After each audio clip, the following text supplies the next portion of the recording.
Hey guys, Doug here. It's Sunday. I'm working on the Nova, getting the new fuel system updated in this thing. If you're not familiar with this car, I built it to go on drag week, to be streetable. I want to drive it back and forth to the track, just basically be the ultimate street car. It's a 7-second car. I can drive it to the track, drive it home on pump gas. It gets like almost 20 miles to the gallon. Super cool. But when I first built this car, you can see there's a pump gas tank and a race gas tank. And I built that so I didn't have to drain fuels and just get all messy and stuff going back and forth. This will hold like 15 and that'll hold like 6 gallons of fuel. The problem was when I built this originally, just the technology wasn't there as far as fuel pumps. So I ended up having to run a Magnum Fuel 4303 on this side just so I can have a little bit of horsepower. And then I had a 4703, which is a non-streetable pump.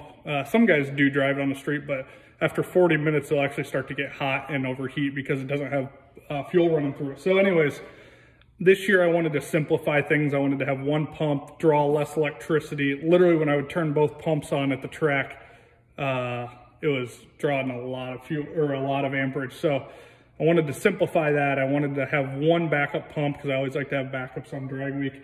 And the new brushless variable speed Aeromotive. I'll actually switch you guys around here. Oh, I guess I can't. The new brushless Aeromotive variable speed pump. I have the 5 gallon now in it. And if you look, what I did is I just wide the two coming in, but underneath you can see that there are shutoff valves. So this gives me the ability to turn either side on or off. And then I did the same thing with the return on the fuel system. So this isn't tight, but basically in just a matter of a minute or so, I can go from pump gas to race gas. And, you know, going from track to track and stuff, it just takes one more thing out of my daily routine. And I plan to drive this thing to the track this summer rather than trailer, just to kind of battle test it before it gets to the track. And if you look, I'll just kind of give you a little insight onto how we wired things. Pull my light over here. We grabbed one of Randy from Leash's new switch panels, and on here we have a fuel pump and a boost switch. So the fuel pump will be my prime. I always like to have a manual fuel pump switch just so I can turn stuff on and off if I ever need to check anything. So that'll basically turn on, give it electricity, and it'll start up and be at 1.3 gallons a minute, roughly 30% of its flow. And then for the variable speed, I didn't really care about ramping it in linearly or anything like that.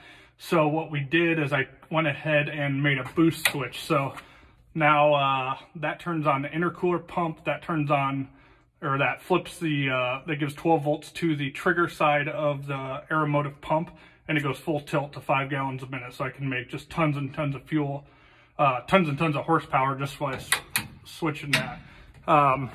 I don't know about you guys, but I don't really go out and just whoop on the car without planning on it. So it's easy enough just to reach up, hit the switch, and I'm not circulating all that fuel on drag week or whenever I'm driving it. And then when I want to, I can just go boom, and it's ready to go. So that's how easy it is. That switch will actually also arm the CO2 on the gates. So basically go from street car to a race car that quick. So really like that new Aeromotive technology. Those, if you're wanting to look at those ball valves yourself, I got them from Peterson Fluid Systems. They are super nice and billet. They have a female male, so super easy to put on any existing fuel cell. And yeah, I hope that gives you guys some ideas. I'm pretty pumped about the simplicity of all this and just doing everything and not having to worry about switching back and forth. So see you guys later.